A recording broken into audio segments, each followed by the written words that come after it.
2020 NBA draft is finally behind us. I had to take the day off to collect my thoughts, but in today's video, I'm going to give my draft grades. I'll start off with the Eastern Conference and the Atlantic Division.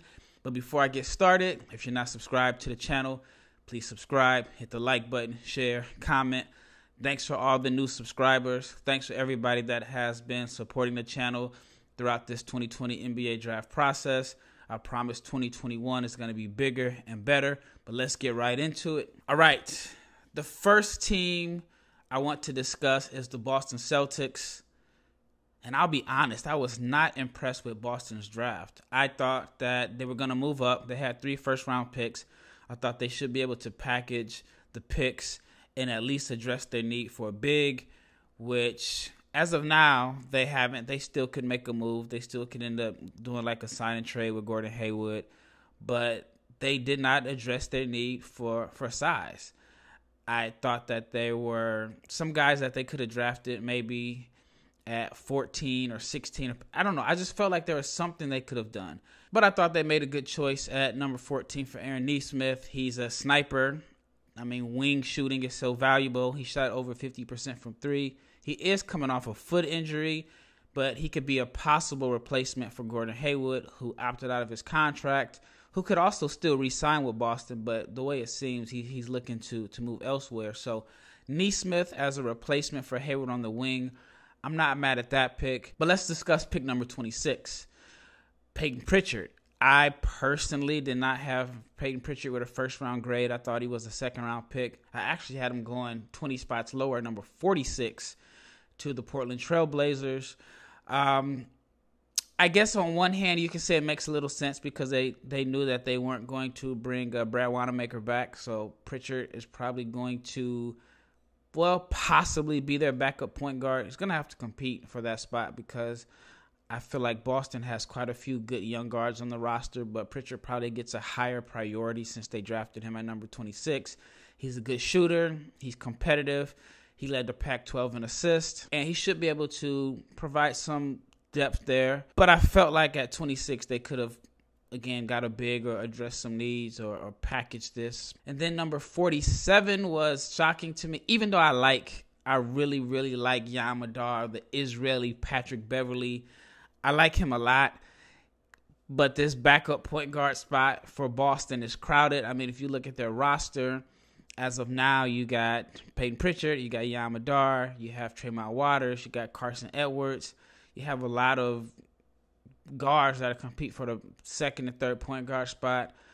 I'm shocked that they're not going to go with a veteran as the backup point guard, especially since they are expected to compete for a championship. Danny Ainge is on record of saying if Boston was healthy, he thought they could have came out of the East. I expect Boston to make some moves. I personally would have thought that there was some type of deal with Atlanta, especially when the Hawks selected Okongwu. I thought maybe there's some type of sign and trade with Hayward for Clint Capella or Okongwu or something like that, because I know there are rumors that Atlanta wants Gordon Hayward.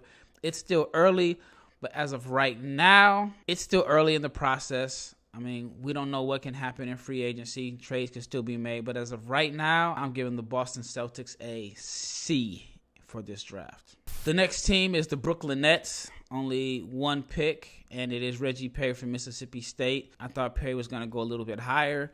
He barely was drafted. I thought that he could have went in the 30s and 40s, but this draft is not a wide range of difference between picks 15 through 35 or even picks 35 through 50. Reggie Perry is a kind of a throwback low post player, but he does play with a lot of energy. He averaged 17 points and 10 rebounds last year. I do believe he has some upside as a floor spacer, but I expect him to spend the majority of next season shuffling between the Nets and the Long Island Nets of the G League. But at pick number 57, I'll give the Nets a C, even though I thought they got pretty decent value there with Reggie Perry. All right, it is the New York Knicks, and New York was pretty active on draft day. At number 8, they got the guy who I predicted they would select in mock draft 2.0. I got a lot of flack for saying the Knicks are going to take Obi Toppin. I mentioned the CAA ties, and man, I was getting roasted in the comments about Toppin not going to the Knicks, and it doesn't make sense. And it still doesn't make sense unless they plan to move Julius Randle. But as of yesterday, it looks like they released Bobby Portis, so that cleared up some of the logjam at the 4 spot. But I'm not shocked at all. I actually thought that Toppin would go from number 5 to Cleveland, and Cleveland would try to kind of hustle the Knicks, knowing that New York wanted Obi Toppin, and he was their guy all along. So I thought that New York would have to give up something to try to move up.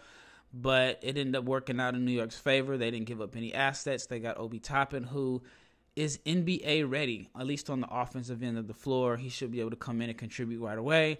I've mentioned time and time again on my podcast that I think he'll be the Rookie of the Year just because offensively he's, a lot more ready than a lot of the rookies in this class because he's older and he's a phenomenal offensive talent. Defensively is where the issues are. But if he ends up being like a poor man's Amari Stoudemire, then that's a great pick for New York. But at number 25 is where I'm actually shocked. They got Immanuel Quickley out of Kentucky. I thought Quickley was a high second rounder. I didn't see him as a first rounder. Quickley shot over 43% from 3, was the SEC Player of the Year, came into Kentucky as a point guard, ended up moving off the ball. But he could be one of these guys that has a lot more in his bag than we saw at Kentucky.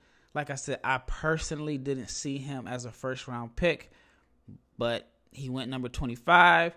I definitely believe there's some hometown New York Knicks, Kentucky/CAA cooking going there. But hey, 25, he'll provide the Knicks with some shooting, something that they lacked last year.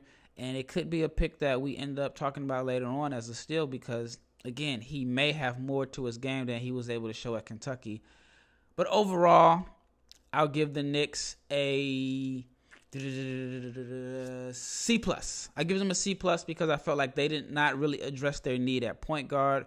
There were some point guards available that they could have selected when they took Quickley at 25, but it just tells me that they probably are going to address the need in free agency. Fred VanVleet might be their guy there.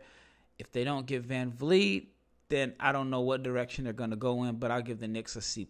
Philadelphia 76ers, and man, Philly had a hell of a draft. They got Tyrese Maxey at number 21. It's around where I had him going in my last couple of mocks, but I think that he will be a much better professional than he was at Kentucky. Kind of like what I mentioned about Quickley. I think that there's more to his game than he was able to show. Most notably, I think that the shooting numbers aren't a good reflection of his shooting touch. I think he'll be a better shooter. He gives Philly another guy that can score, another ball handler, a creative scorer, something I felt like they lacked last year. But I like the pick. Maxey competes. He plays defense. You can have lineups with Maxey and Simmons and Embiid, and you have 3+ defenders on the floor. I like the pick for Philly. Interesting to see how he plays with Simmons, but I really like the pick. I think Maxey could end up being like a Drew Holiday type player, which Philly's familiar with because Holiday started off his career there. So I like the pick at number 21 of Tyrese Maxey going to Philly. At number 49, I thought Philly addressed their need for shooting with Isaiah Joe. Joe was a shooting guard from Arkansas. I thought he would go around like 34, 36 to Philly. They ended up getting him later in the draft, which worked out perfectly for them. Now, his shooting percentage dropped in his sophomore year. He shot about 41% from 3 as a freshman. It went down, but he puts up a lot of attempts. However, he still shot 38% from 3 in his 2 years combined at Arkansas, and it was on 9 attempts per game, so the volume is there.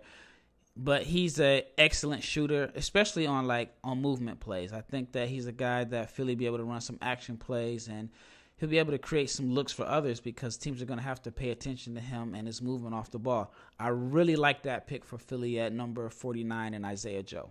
And at number 58, Philly was able to snag Paul Reed. I like Paul Reed a lot. Energy guy, great rebounder, average almost 2 steals, 2 blocks a game. Really, really high defensive upside. But I think that he has potential to develop a nice offensive game. He has some decent skills on the offensive end of the floor. Right now, his calling card is his defense. But I really like that pick, especially where they got him at. I thought Paul Reed could have possibly went late first round or even early in the second round, but they were able to get him so late in the draft. I thought Philly was excellent. Daryl Morey, I mean, in 2 weeks on the job, he has completely changed around this roster. Got rid of Al Horford, added Danny Green, drafted guards. Now the roster is a little bit more balanced. Got Seth Curry from the Mavs. Man, overall, Philly got an A from me. I thought that they had arguably the best draft in the 2020 draft night. So A for Philadelphia 76ers. Last but not least, the Toronto Raptors. Toronto got the 2 best players out of the Mountain West Conference. They got Malachi Flynn at number 29. He could possibly be a Van Vliet replacement. Flynn is a playmaker extraordinaire, one of the best pick-and-roll passers and decision-makers in the draft. He's also a good shooter, shot 38% from 3. Loves to get to his pull-up, but he's a pretty decent defensive player also. He won Mountain West Defensive Player of the Year. Little undersized, doesn't have great athleticism, but I like him a lot. Even if Van Vliet stays, I think having a 3-point guard rotation of Kyle Lowry, Van Vliet, and Malachi Flynn gives the Raptors high IQ, smart players, and guys that are competitive. A little on the small side, but that didn't stop Toronto last year, so I like to pick up there. At 59 is Jalen Harris out of Nevada. I like this pick a lot. I think Harris can play a little bit of 1, 2, and 3. He averaged over 22 points per game last season. He's a capable shooter. And in my opinion, he is one of the best rebounding guards in this draft. He has the athleticism. I think that he could crack their rotation as a rookie. So I'm giving the Toronto Raptors a B+ in this draft. My draft grades may be a little tough, but I still think the Raptors had a good draft. I thought that they addressed some of their needs at guard. They do have some questions also about bigs with Gasol and Ibaka possibly leaving. They could have went in another direction, but I still like the guards that they picked up. So that is my draft grades for the Atlantic Division. Stay tuned for more. It's Raphael, NBA Draft Junkies, and I'm out.